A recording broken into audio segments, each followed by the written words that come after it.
Circling the Jade Sea is the dream of every merchant, and the other side is the golden empire of Yeti, which was ancient when the Valyrians were still fucking goats. Even its ruins dwarf every city in Westeros, and its princes are said to live in houses of solid gold and feast on meat powdered with pearls and jade. Foolish talk. If it were true, I would have visited them long ago. But a bold merchant will risk 2 years for one voyage, to fatten his holds with spices, gems, and silks, so that he never wants for anything again. To be fair, many never do, because my ship, Silence, finds them on their return. Their merchant dreams look so pitiful poured out on my decks. Not enough for any lifetime but their own. Traders from the Summer Islands make tougher prey. Not even the Silence can run down their sworn ships on the open sea. When we take them by surprise, our rams splinter and crack against their hulls, carved from rare hardwoods of the Summer Islands, and fitted together without a single nail. Worse, every sworn ship carries a company of archers armed with golden hard bows, which can hurl the shaft hard enough to pierce steel plate. After all that trouble, we often find their holds filled only with maps, fruit, and wooden trinkets. Hardly worth our time and blood, except for their women. To worship their god, all women of the Summer Islands learn to fuck. It's enough to make a man devout. Ebony's whalers are the most worthless of prices. The men of Ib are short, thick, and hairy. So are their women.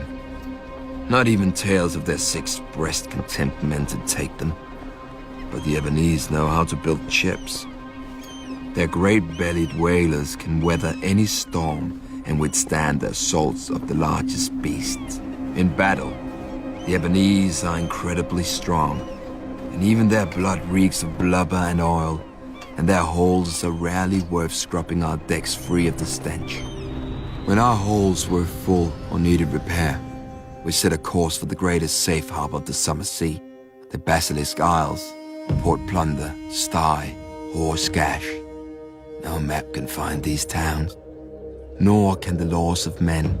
The slavers keep their captives in caves on the Isle of Tears. Pirates trade their goods on Barter Beach and hire fresh crews from the murderers filling every inn. Great piles of old yellow skulls line the shores of one deserted island. Offerings from captains who have fresh heads pinned to their masts. Once every generation, the free cities send fleets to destroy the towns and hang every man they find. They do, and the towns are abandoned to rot and sink back into the slime. But come the next year, another Port Plunder sprouts up somewhere else on the Isles, like a toadstool from a new pile of shit. For many years, I brought silence to the Summer Sea. But when I close my eyes, I hear the waves breaking below the bridges of Pike. I hear the Kingsmouth chanting my brother's name. Merchants paid the gold price, buying their desires with coin. Reavers paid the iron price, taking what we want from the corpses of the men who had it. But for what I dream, no gold can buy, and no iron can take. I must pay with fire and blood.